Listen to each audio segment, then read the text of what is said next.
Waverly, established way back before I was born. But the legend of the great people lives on and on and on. Forget New York City, Chicago, or LA. Waverly is the place to work and to play. Wave at me, I wave at you, that's our motto. Neighbors helping neighbors, that's how we flow. In or around 1855, Robert Latta bought the 60-acre tract of land that is now the Waverly community. During the late 1800s, the community had white and black residents, but by the early 1900s, most of Waverly's residents were blacks. The Waverly neighborhood became home to noted professionals and social reformers. Waverly was one of Columbia's first established communities. Neighbors helping neighbors, that's how we flow. Knowing one's history is very important. Knowing one's history shapes what a person thinks of himself and what a person wants out of life. Many of you think history is dull, but I think history is fun. I'll say it again, history is fun. The history of the citizens of the Waverly community in Columbia, South Carolina is proof that history can be a collection of important facts and fun things to know. Come with me and let's turn the pages of the fantastic and fun history of the historic Waverly neighborhood. Mr. Thomas S. Martin, a resident of the Waverly community, believed that children should have the right to develop physically as well as mentally. In the 1940s, black children were not allowed to swim in the pool at Maxie Gregg Park. In 1948, Mr. Thomas Martin was a driving force in pushing the city of Columbia to provide recreational facilities for black citizens, especially black youth. Mr. Martin felt that children should have the right to simply be children and to have fun. The life and legacy of Mr. Thomas S. Martin is a collection of fantastic and fun facts. A young boy from Waverly, James R. Roof, trained under Mr. Martin and became a lifeguard at age 15, and later became the pool manager. Mr. Roof, in turn, taught young people to swim at Drew Park, and he taught chemistry to countless high school students. Waverly natives Thomas S. Martin and James R. Roof helped young people to make a splash in life, a fantastic and fun fact. In the 1950s, there was no cooler or more fun place to be in Columbia than the Carver Theatre. The theater provided the latest featured films for the black citizens of Columbia and neighboring areas. Additionally, the theater was also used for talent competitions hosted by Mr. James Payne, known as Mr. Jive. The Carver Theatre was years ahead of America's Got Talent and American Idol. The Carver Theatre, the hotbed of talent. A historic fact from the historic Waverly neighborhood. The office of the Lighthouse and Informer newspaper was located in the Waverly community. The editor and publisher was Mr. John Henry McCrae, who said, "We run this newspaper so that our people can have a voice." The newspaper published true and positive stories of black people in order to combat negative and racist portrayals by white-owned newspapers. In 1947, the newspaper published photos of the body of a black man, Mr. Willie Earl, who had been lynched by white men because they thought that he might have killed a white man. Mr. McCrae understood the power of words in photos, and he used his newspaper as a tool to demand racial equality for black citizens.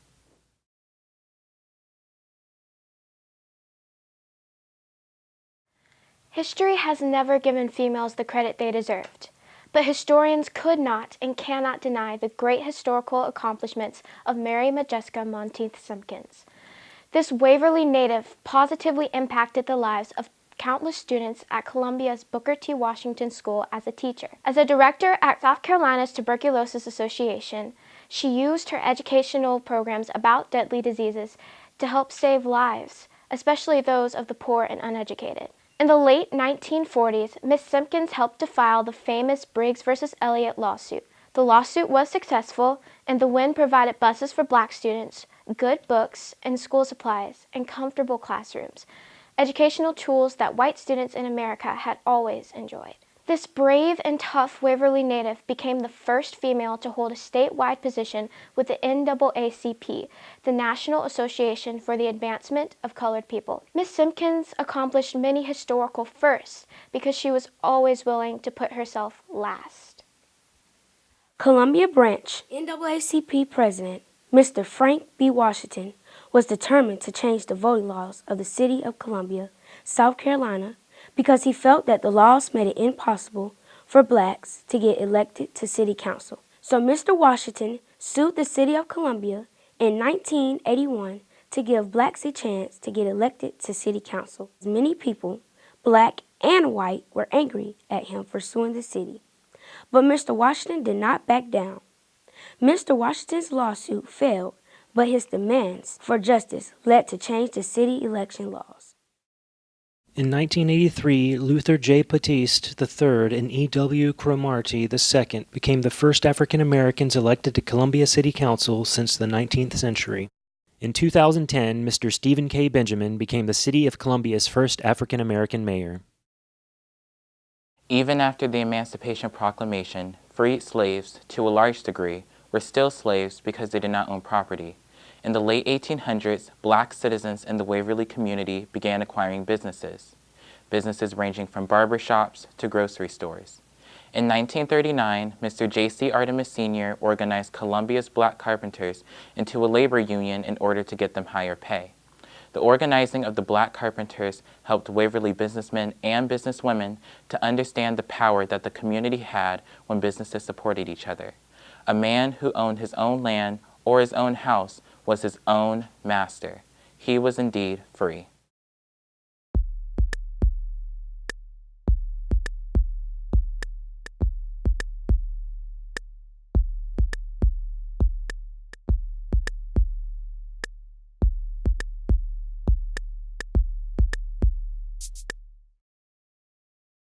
Mr. George Elmore was a smart businessman who owned businesses in the Waverly community in the 1940s. By most accounts, he was rich, but Mr. Elmore did not let money define who he was. He did not try to act like he was better than other people. In 1946, Mr. Elmore filed a lawsuit against the Richland County Democratic Party for not allowing him and other blacks to vote in the primary elections. In 1947, Judge Waits Waring ruled in Mr. Elmore's favor, and the following year, blacks in Richland County could vote in their first Democratic Party primary. But Mr. Elmore's victory came at a very high cost. The Ku Klux Klan burned crosses on his lawn and threatened his life. White businessmen plotted against him, causing him to lose all his businesses and his home. The stress of hatred and racism caused Mr. Elmore's wife to suffer an emotional breakdown, and she lived the last 40 years of her life in a mental rehabilitation facility. Mr. George Elmore was an American hero. He traded his wealth for the right to vote. How much is the right to vote worth to you?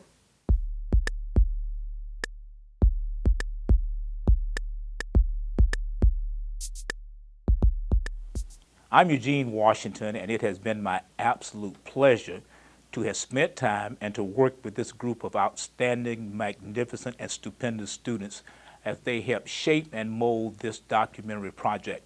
And I want to offer some challenges, first and foremost to parents. I want parents to know and understand that it's not the job solely of teachers and institutions to teach your children history. You should start teaching your children history in the family setting and at an early age. It is never too young to teach your children about their family history, which will eventually evolve into the history of African people, world history, European history. And parents, I would suggest to you, teach them early. Also, make it plain to them what you're trying to tell them about history. And secondly, tell your children the truth as it relates to historical facts. Sometimes parents are a little bit afraid, a little leery to tell their children the true aspects of history, but your children are a lot tougher than you think, and they can handle the truth. So don't be afraid to tell your children the truth. As it relates to the young people, youth, I would have you to understand that history is important. There are three options. First of all, you can sit around idly and not be a part of history, but I would suppose that you know that you should not do that. Secondly, there is a negative aspect of history, and we have too many of our young people who are engaged in events that would have them to come on the news as negative parts of history, because everything you do is an element of history. I would suggest to you and implore you to try to be young people who are always trying to shape positive history, something that is positive and beneficial to our community.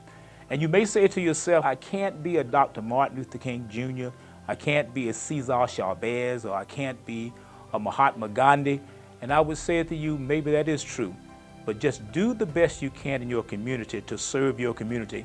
And history has shown that the people who have been remembered most and most fondly are those people who have tried to help their community and serve their community. Try to be someone like the type of Miss Donella Wilson, who is the great-granddaughter of slaves who taught herself to read, and she voted in her first Democratic primary in 1948, and at 108 years old, she has never missed voting since she voted for the very first time in 1948. So these are the types of things we want you to do. The world needs you to be a positive aspect of history. So I challenge you, go out and to make some positive history. The more you know of our history, the more liberated you are. Dr. Maya Angelou, writer, poet, and scholar. The more you know about the past, the better prepared you are for the future. Theodore Roosevelt, 26th President of the United States of America. I had no idea history was being made. I was just tired of giving up. Rosa Parks, human rights advocate.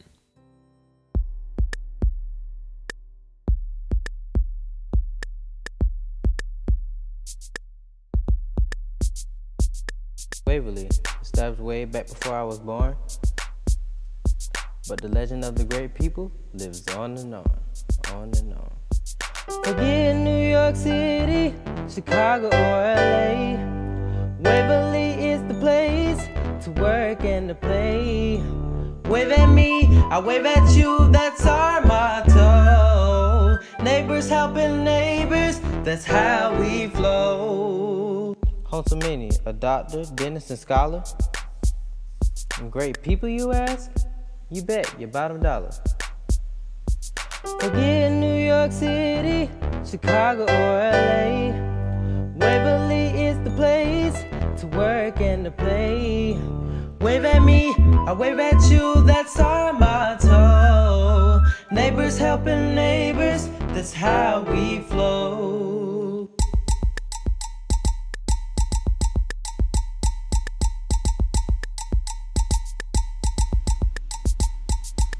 Waverly, the jewel of the city and the county too.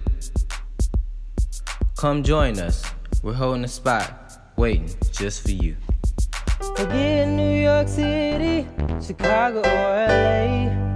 Waverly is the place to work and to play. Wave at me, I wave at you, that's our motto. Neighbors helping neighbors, that's how we flow. Forget New York City, Chicago or LA. Waverly is the place to work and to play. Wave at me, I wave at you, that's our motto. Neighbors helping neighbors, that's how we flow.